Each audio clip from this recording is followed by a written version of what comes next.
communauté, j'espère que vous allez bien. Allez, c'est parti pour un mercredi de Noël spécial débutant. Pourquoi spécial débutant? Parce que ce Simply Snowman, alors c'est pas un Simply Bird, mais comme il ressemble beaucoup à nos oiseaux des cartes bien-être, je l'ai appelé Simply Snowman. Alors pourquoi spécial débutant? Parce que c'est très simple, on va juste appliquer les couleurs pour les fondre et travailler les ombres pour donner du volume. Donc si vous débutez, c'est un bon exercice, allez-y. Le dessin est hyper simple. Maintenant, si vous préférez décalquer, vous pouvez le faire puisque le dessin à imprimer est dans la description. Et lorsque vous aurez repassé votre dessin à l'encre indélébile, vous pourrez avancer la vidéo au minutage indiqué ici. Pour les autres, c'est parti pour le dessin avec moi. Ma feuille à moi fait 9 cm par 9 cm. Et j'ai tracé mon cercle avec mon verre habituel en le posant à l'envers comme ça. Et la circonférence, non pas la circonférence, le diamètre fait 7,8 cm. Donc 8 cm, 9 cm, c'est à vous de voir hein, quelle taille de boule de Noël vous souhaitez avoir. Donc je vous laisse mettre pause le temps de découper votre feuille et de tracer votre cercle à l'encre. Alors maintenant pour dessiner notre bonhomme, eh bien, écoutez c'est hyper simple, il n'y a même pas besoin de point de repère. On va commencer par tracer la tête et cette fois j'ai pas pris mon normographe, j'ai pris le bouchon de mon petit flacon de PBO et ce bouchon fait 3,7 cm de diamètre. Donc je pose mon bouchon dans la partie gauche de mon cercle au centre, hein. Vous imaginez une ligne médiane ici qui passe comme ça à l'horizontale et vous la mettez à cheval, vous mettez la tête à cheval dessus. Un petit cercle, à vous. On trace le centre de ce cercle. Enfin, par centre, je veux dire, on trace la médiane horizontale. À vous. Je repère le centre ici. À vous.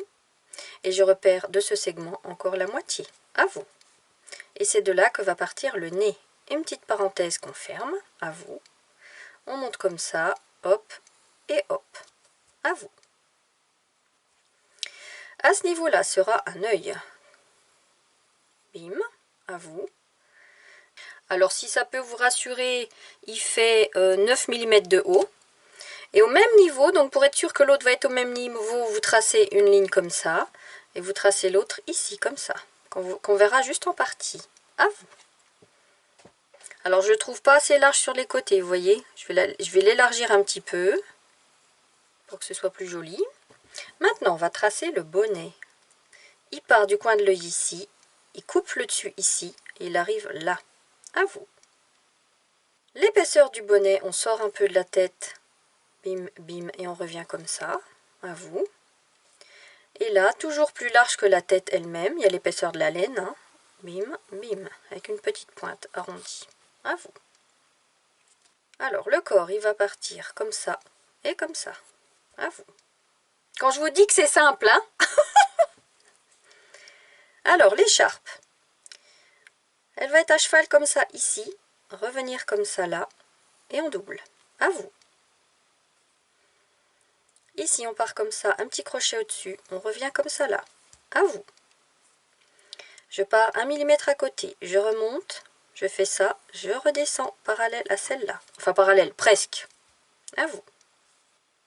Cette partie-là qui est derrière, je vais partir ici, et je vais la faire ici comme ça, et l'autre côté là, à vous. Et on aperçoit encore un petit chouïa d'écharpe derrière comme ça, à vous. 2 boutons, 1, 2, à vous, et puis un sourire qui disparaît dans l'écharpe, à vous. Au niveau de l'œil, on va avoir une petite bulle blanche, une pupille noire. Pareil ici, une petite bulle blanche, une pupille noire, à vous. Et on dirait Pinocchio comme ça. Allez, je vous invite à prendre votre crayon à encre indélébile et on va repasser avec, alors là on ne se trompe pas, on commence les choses qui sont au premier plan. Le nez,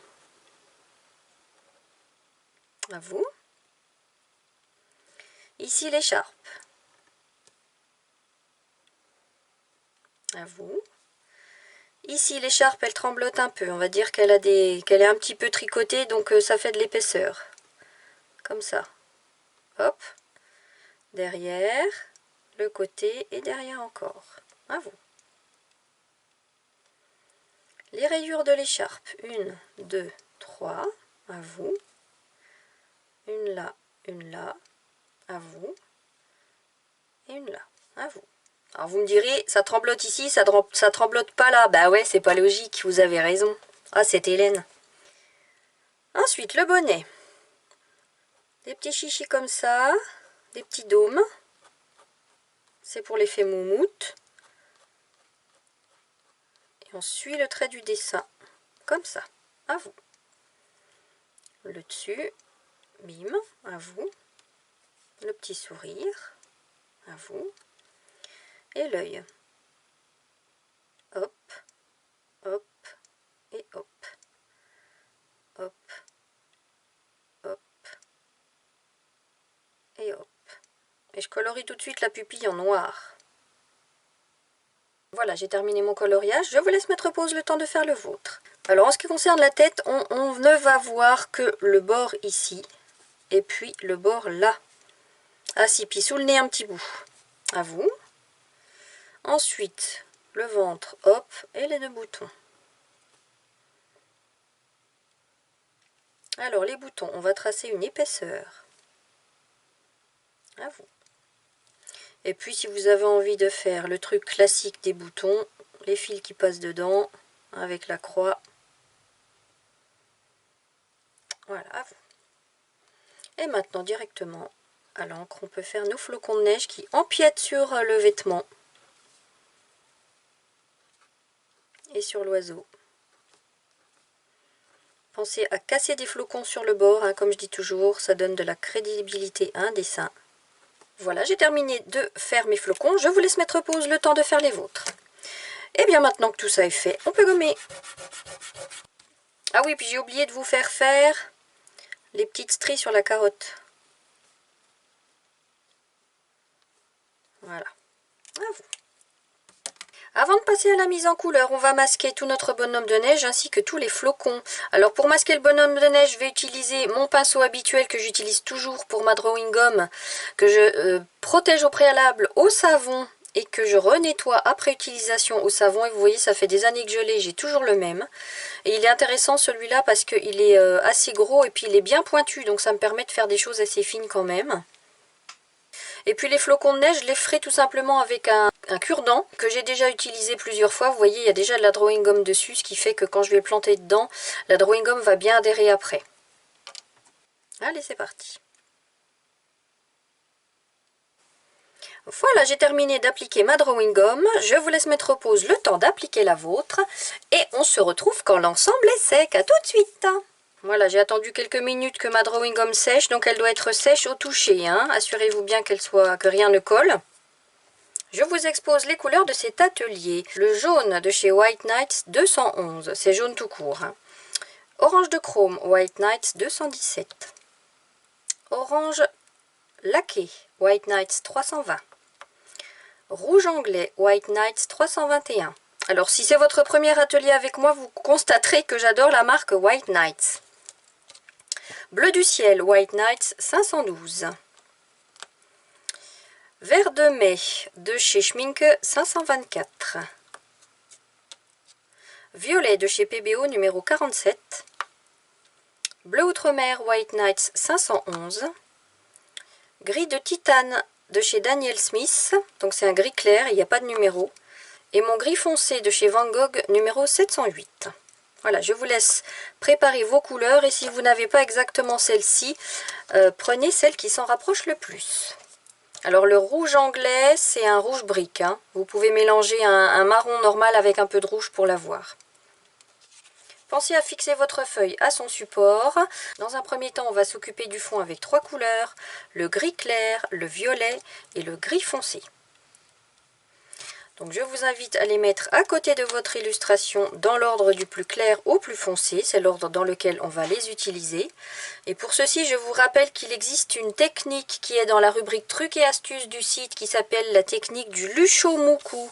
Si vous avez cette expression à côté de votre illustration, ça vous aidera hein, si vous êtes débutant. Le lu, c'est d'abord je décide d'où vient la lumière. Et vous voyez que sur cette illustration, elle vient de la droite puisque les ombres sont à gauche. Le chaud, c'est pour le choix des couleurs. Préparez vos couleurs. Vous devez, avant de mouiller votre séquence, savoir quelle couleur vous allez utiliser et dans quel ordre. Le mou, c'est pour mouiller la séquence. Donc, et le coup, j'applique mes couleurs. Je travaille avec ces 3 pinceaux-là, comme d'habitude. Un pinceau à la vie. C'est un pinceau Léonard Aquarellis série 872 RO numéro 3/0. Il fait 5 mm de diamètre. Ensuite, pour appliquer mes couleurs, je prends ce pinceau, c'est un pinceau Kolinsky, je n'ai plus les références, mais il fait 4 mm de diamètre. Et ensuite, j'ai ce pinceau qui est tout petit, qui est de chez Iris Gold, numéro 0, série 745. Voilà pour les 3 que j'utilise.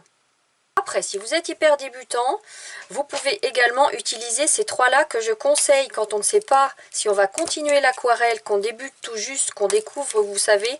J'ai fait déjà des tutos là-dessus pour présenter ces 3-là. Ce sont officiellement des pinceaux à réservoir d'eau, mais je n'utilise pas le réservoir. Je les utilise comme des pinceaux normaux, mais ils sont très bien. Ils ne perdent pas leur poil, ils ont une bonne tenue et il y a 3 tailles. Et j'ai dû les avoir pour une dizaine d'euros sur le Géant des Beaux-Arts, vous voyez un peu. Donc vous pouvez aussi faire cet exercice-là avec ces 3 pinceaux-là. Et vous savez ce qui est bien dans cet exercice? Eh ben, c'est qu'on a le droit de dépasser, puisque après la boule, elle sera découpée. Donc c'est cool, hein, pas de prise de tête sur bien longer les bords du dessin. Alors je reprécise, mon pot d'eau est à côté de moi. À chaque fois que mon pinceau va sortir de la caméra, c'est que je vais chercher de l'eau, pour que vous voyez à peu près à quelle fréquence je vais chercher de l'eau. Allez, je commence avec mon gris. Je vais laisser une tache blanche ici. Même dans le ciel, même dans un ciel de neige, j'essaie de laisser de la lumière. Tout le reste, je peins.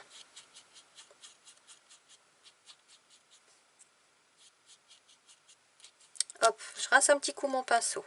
Je vais chercher mon violet pour l'appliquer sur le bas, comme s'il y avait des sapins ou des arbres dans le fond. En tout cas, il y a un mouvement, plutôt que de faire le fond uni. Et plus je vais vers le bas, là je ne rince même pas mon pinceau, je vais directement chercher mon gris. Et plus je vais vers le bas, plus il y aura de couleurs sombres. Donc là on va faire comme si c'était allez, la pointe de sapin par exemple qu'on aperçoit là, vous voyez.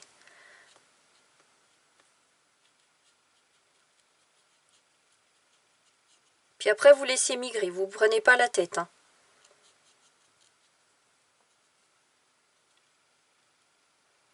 Vous laissez l'eau faire. Voilà, je m'arrête là. Et maintenant, il faut attendre que le ciel sèche pour retirer la drawing gum. À vous!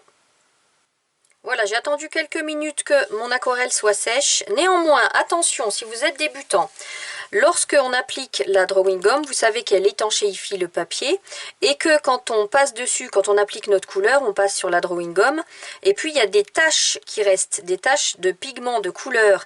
Et comme la drawing gum est étanche, ces taches-là, elles sèchent beaucoup moins vite que ce qu'il y a sur le papier. Donc méfiance.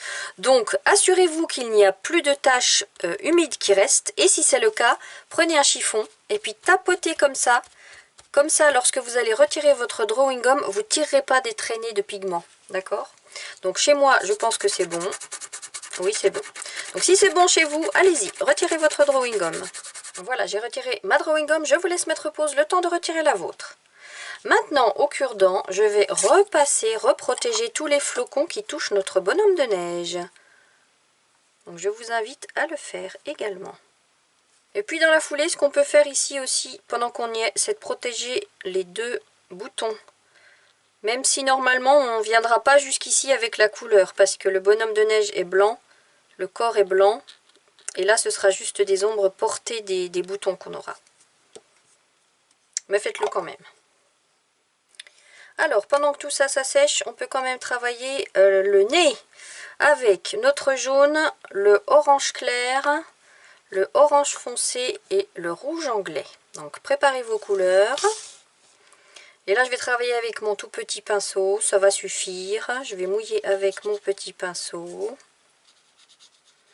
On n'oublie pas que la lumière vient de la droite, on va dire du dessus. Donc je vais appliquer une première couche de couleur en jaune.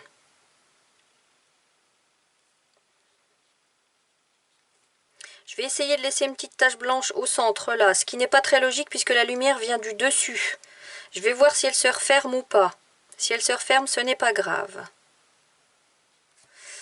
Je remouille un petit coup la pointe de mon pinceau. Je vais chercher mon orange clair.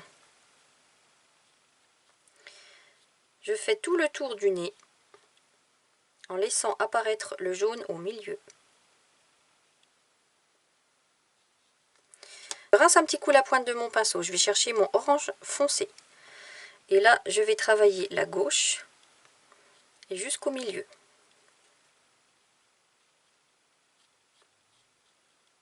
Toujours la même façon de travailler, hein, de procéder. Donc pensez à bien tourner votre feuille pour ne pas dépasser. Là c'est pareil, il existe un truc et astuce. Je rince un petit coup la pointe de mon pinceau, je vais chercher mon rouge brique, mon rouge anglais. Et je travaille juste une ombre propre sur le dessous. La lumière venant du dessus, l'ombre est en dessous. Et plus vous travaillez les ombres d'un côté, plus la lumière est rehaussée de l'autre et plus ça donne du volume. À vous! Et vous savez quoi, je me rends compte que j'ai oublié de vous dire dans la liste des couleurs qu'il y avait deux rouges pour le bonnet, bien sûr, un rouge clair, un rouge foncé. Ici, le rouge clair, c'est le Vermillon 312 White Nights et le foncé, c'est le Carmin 319 White Nights. Donc, mes petits flocons sont secs. Là, pareil, je vais mouiller avec mon petit pinceau. Donc, on va travailler le dessus du bonnet ici, la lumière venant de là. Vous voyez qu'on a une tache blanche ici et l'ombre à gauche. C'est ça qui nous donne notre volume. Donc on va travailler ce bonnet avec le rouge clair, le rouge foncé et une dernière ombre en bleu outre-mer. Préparez vos couleurs. Alors si je mouille avec mon petit pinceau, c'est parce que la surface n'est pas très grande. Et si je mouille avec mon pinceau à la vie, j'aurai trop d'eau. Allez, mon rouge clair.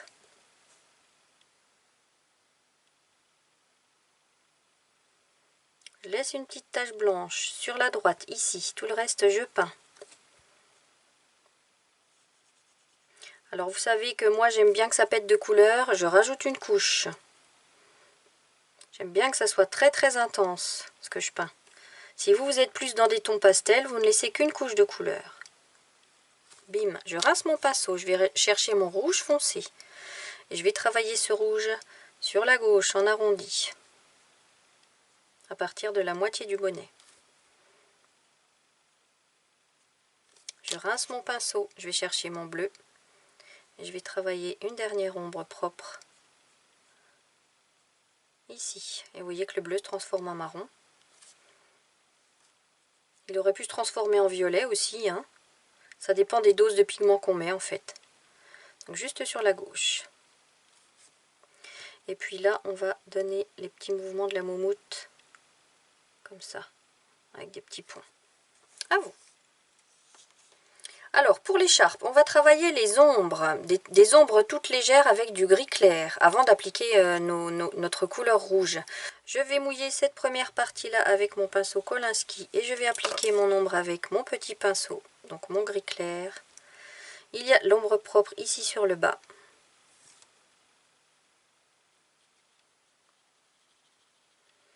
Et attention, l'ombre portée du nez, de ce côté-là, de biais, comme ça. À vous. Je reprends mon pinceau Kolinsky, je vais mouiller cette partie-là. En fait, les deux pans de l'écharpe qui tombent. Et ici, on va avoir une ombre propre sur la gauche. Et tout l'arrière va être dans l'ombre. Caché par la tête de l'oiseau. Et bien, puis cette partie-là aussi. À vous. Et puis ici aussi, c'est un petit chouïa dans l'ombre. À vous. Alors, même si ici ce n'est pas sec, je vais quand même travailler l'ombre propre de la tête de l'oiseau. Vous voyez qu'ici il y a un peu d'ombre et puis l'ombre portée du bonnet. Donc si le gris migre dans la partie ici qui est mouillée, c'est pas grave parce que ça sera dans la partie qui est dans l'ombre. Donc je reprends mon pinceau Kolinsky. Je fais le tour de mon nez, le tour des yeux. Si ça vous rassure de les masquer à la drawing gum, vous le faites. Je vais chercher mon bleu du ciel.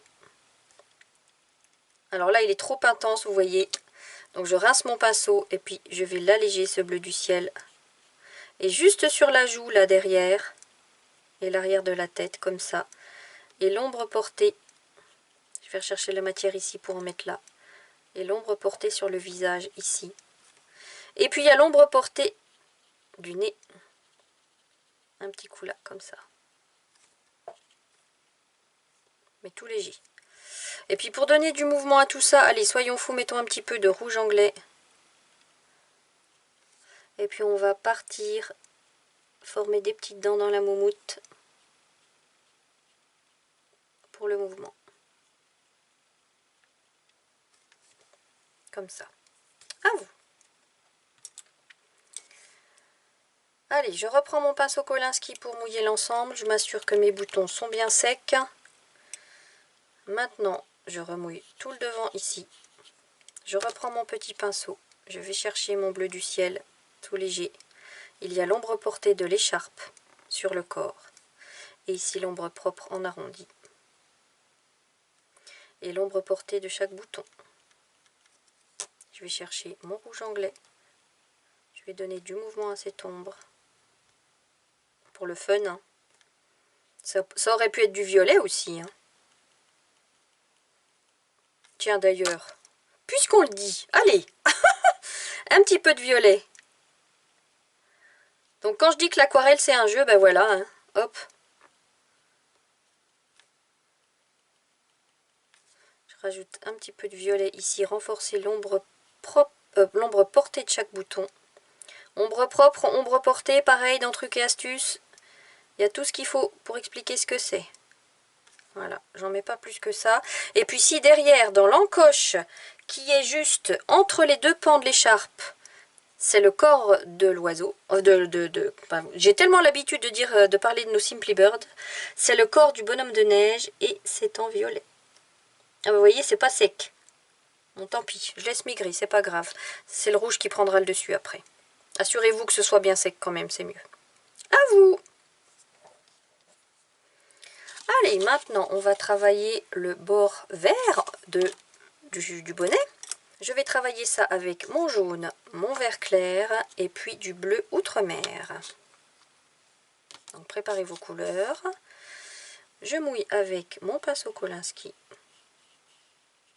Je prends mon petit pinceau. Je vais chercher mon jaune. Je vais laisser une tache blanche sur la droite puisque c'est de là que vient la lumière. Tout le reste, je peins. Je vais rajouter un petit peu de jaune pour l'intensité. Je prends mon vert clair, je mouille la pointe de mon pinceau. Je vais chercher mon vert clair et je l'applique en faisant le tour de ma tache blanche et en laissant apparaître du jaune pour la lumière.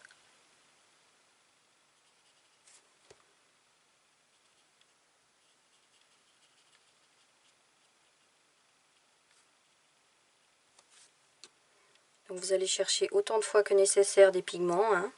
Vous voyez, moi là c'est déjà le troisième passage que je fais parce que j'aime que ça soit bien intense. Et je rince même pas mon pinceau, je vais chercher mon bleu pour travailler mon ombre sur la gauche. Et vous voyez que mon bleu se transforme en vert foncé au contact du vert clair qui est déjà sur le papier. Et je travaille mon ombre propre sur la gauche.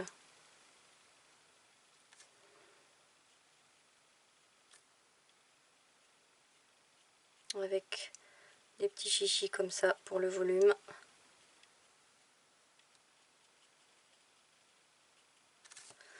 Je vais en rajouter un peu.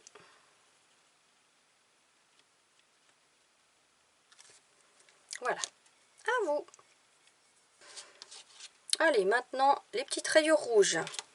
Donc on va rester avec notre rouge clair, notre rouge foncé et notre bleu outre-mer. Je garde mon petit pinceau. Je vais mouiller ces deux-là, une sur deux. Ici, elle est en pleine lumière, elle va rester en rouge clair, avec une tache blanche. Ici, elle va être à moitié dans la lumière, à moitié dans l'ombre. Donc une base de rouge clair. Je mouille la pointe de mon pinceau et je vais chercher mon rouge foncé que j'applique sur la gauche. À vous. Je mouille cette partie-là. Rouge clair. Partout, sans tache de lumière.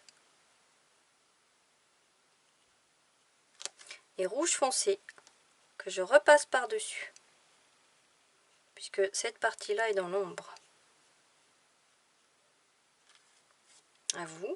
Et puis, pendant que j'y suis, je vais faire à sec cette partie-là en rouge foncé, puisqu'elle est aussi complètement dans l'ombre.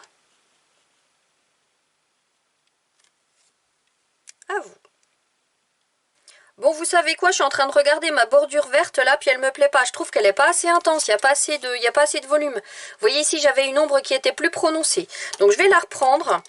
Vous le faites si nécessaire, sinon vous ne faites rien, vous pouvez accélérer la vidéo. Donc je remouille. En fait, c'est un cas pratique pour vous montrer à quel point on peut reprendre quelque chose quand même. Je reprends mon jaune. Vous voyez, il y a déjà plus d'intensité là. Je vais chercher mon vert directement. Ouais, c'est pas pareil.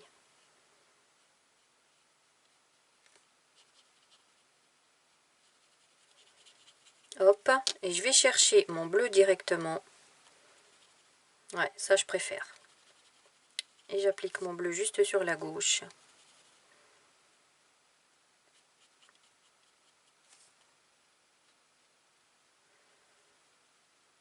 Ouais, comme ça je préfère. Voilà, à vous si nécessaire. Maintenant, je pense que c'est bon pour mes boutons. Par acquis de conscience et par prudence, je vais utiliser le dos d'un pinceau pour faire un test. Là, vous voyez, le crayonné, il est parti. Pas le crayonné, l'encre. Le dessin à l'encre, il est parti. Donc, c'est le papier qui commence à être fatigué. Parce qu'il y a déjà eu une première couche de drawing gum. Donc ça peut arriver, vous voyez. Donc, je vais repasser un petit coup mon dessin pour rattraper ça.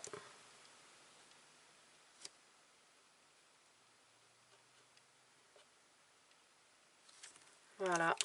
Et puis je vais attendre un petit peu parce que si je pars tout de suite dans la foulée, l'encre elle va baver. Donc j'attends un petit peu. Allez, en attendant, on va faire les yeux de l'oiseau. Moi je choisis de les faire en bleu du ciel. Vous choisissez la couleur que vous voulez.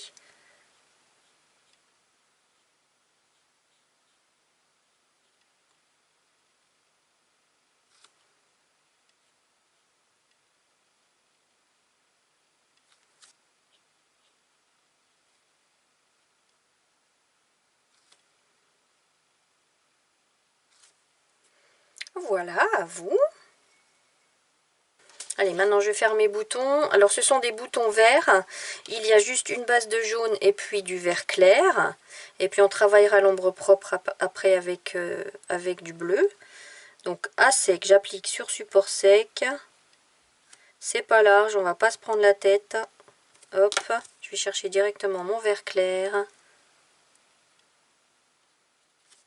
Vous voyez le dessin, l'encre indélébile, là elle bave encore, vous voyez. Ça se voit. Elle bavouille. Voilà, et j'attends que ce soit sec pour faire mon rebord ici bien à gauche avec du bleu. À vous. Voilà, j'ai attendu juste 2 minutes que mon vert clair soit sec. Maintenant, je vais chercher mon bleu outre-mer, mon petit pinceau, et je vais juste travailler l'ombre propre ici sur l'épaisseur de chaque bouton.